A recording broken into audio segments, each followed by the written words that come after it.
That became Song of Violas, which is also from the album Softs, and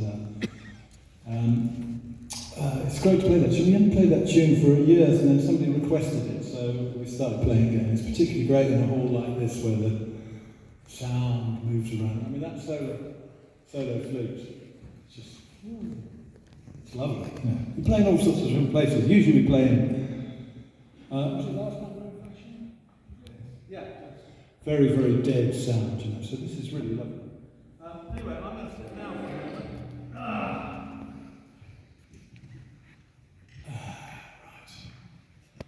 Because I have to do a little bit of announcing now and tell you all about, tell you stories now. This is storytelling now, and about this band and the development of this band and how it's gone. It's like, think of this band like an amoeba, sort of breaks off, you know, and reproduces itself and goes off in different directions.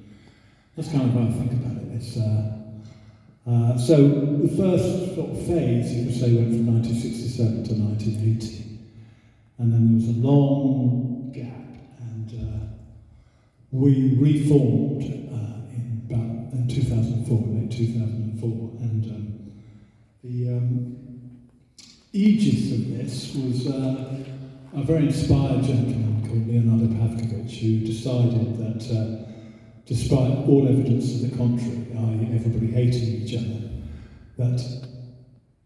Hello? Are you there? Talk to myself. Hello? All right. I'll imagine I'm talking to myself, because I can't see you, and I can't feel you, and I can't hear you. Anyway, everybody... okay, we'll get through this quickly.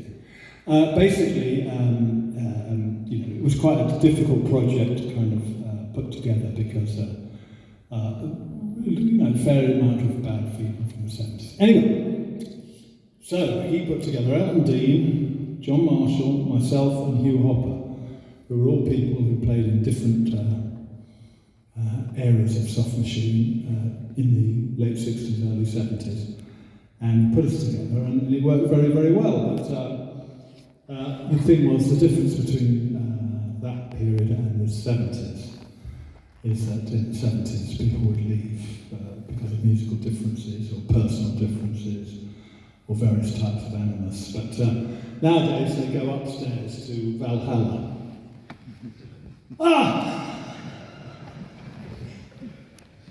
These are the jokes. I'm glad I'm not a stand-up comedian. I feel really bad by now. Must be terrible if you're standing there going, hey, and everybody goes, just looks at you like you're an idiot. Well, I know I am an idiot. Anyway, so the first one to go upstairs was Elton Dean. And so, great saxophone player, Elton Dean, and was part of the classic soft machine of the early, mid-70s. So we got together, me, John Marshall, and Robert, and it didn't take a lot of phone calls to decide that the man we should get is this guy here, because we knew him as a great saxophone player. I played in his band, he played in my band, John Marshall played with him. So we got him, and he's now expanded to include keyboards and computer and all this stuff. It's really great. He's expanded his repertoire. Here's the great Theo Travis.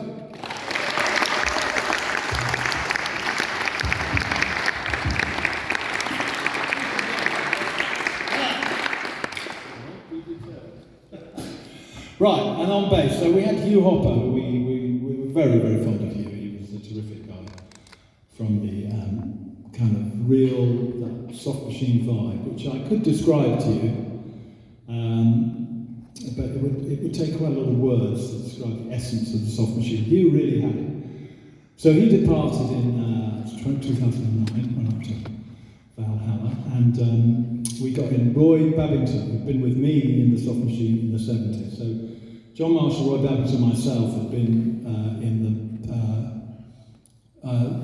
Roy joined in 71, 72, left in 76, one of those people who left in a rage, generally to do with money and things. Anyway, so he left, and so we got him back, and he was quite happy to come back, really. He hadn't really played bass guitar for years, but he got his bass guitar back. And he played with us from 2009 till about 3 or 4 years ago, when he got a problem with his hand and his fingers kind of went like that, and he couldn't really play. But he can play a little bit, and he played on the Other Doors album a duet with this guy, who I've known since he was about 20, and he's always been an amazing musician and wonderful bass player, incredible guitar player as well. He's not allowed to play guitar because I'm very emotional and jealous. But he's fantastic on all instruments and great ears. A great musician, Mr. Fred Baker.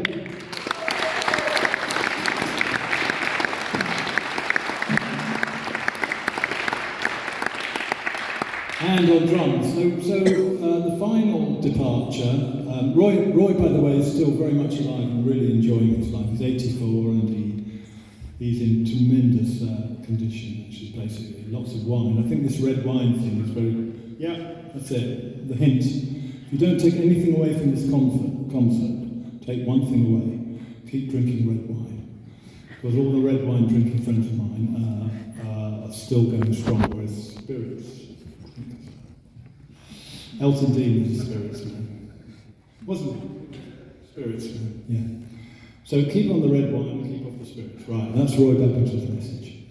Over there, yes, John Marshall, and John was with us from 1972 through, obviously, huge gap in the middle, but he was there all the time, and amazing drummer, played with so many people in Europe, and was really considered on the European scene to be one of the great drummers of, certainly in the 70s, 60s, 70s, 80s, 90s, noughties. And so he carried on with us, but he was quite ill for a long time, and so we used to get substitute drummers, and we had many, many great drummers. Quite a few whom you've heard of, who were really, really brilliant. But so when John finally, he did pass away about 18 months ago, but he stopped playing about 2.5 years ago. And he is on our album, Other Doors. It's his last outing with the Sticks, and it's very emotional, because he played beautifully, but he could only just make, we had 5 days recording, he managed 3 days, played wonderfully. And so we had lots of people to choose from, and it was just who was the cheapest. And they laughed! I have to say, normally when I do this routine, everybody's falling around on the floor, but that's all right. There's no floor they can fall around on, actually. They fall off their chair. Anyway, no, we had to find the best possible player we could in the whole world. No, we did actually, and we decided, pretty easy decision really. This guy, as you've heard, is totally amazing. And he's actually, I always think of him as a young man, because he's so much younger than me, but actually he's been around a long time, played with a lot of people. He played here with Jeff Berlin, you see, who's a famous jazz musician. They're amazing, aren't they? These American people, they sort of get in their consciousness, and everybody's heard of them. So I've never heard of Jeff Berlin. He's a bass player, yeah, he's a great bass player. And you'd say he played with Jeff Berlin here in Pori. And so, he's a really well-established figure, actually. But he's a fantastic musician, as you heard. Great drummer, Mr. Asif Sirkis.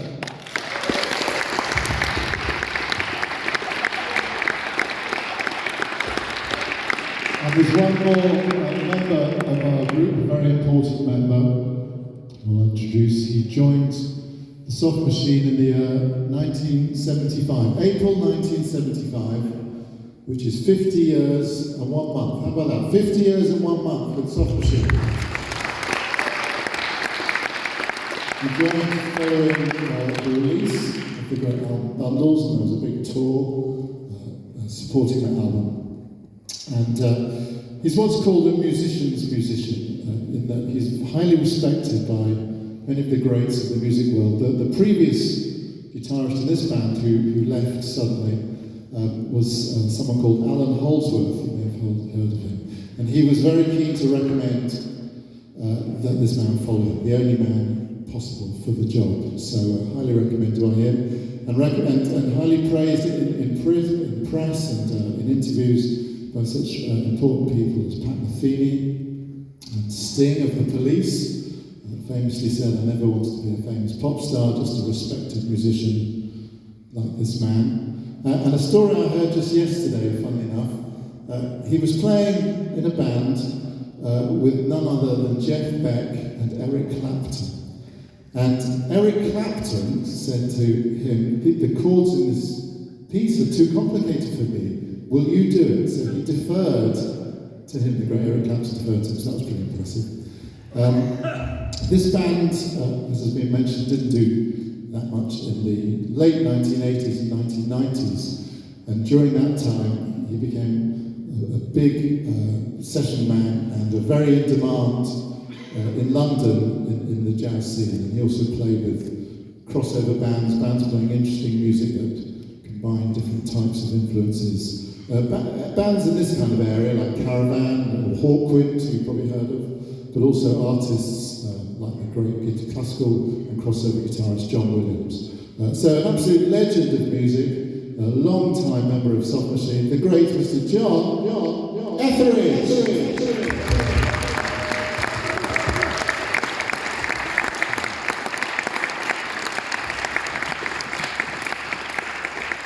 Thank you, everybody, and now we're going to carry on with the music, and this is a tune called 14-Hour Dream off our album Hidden Details.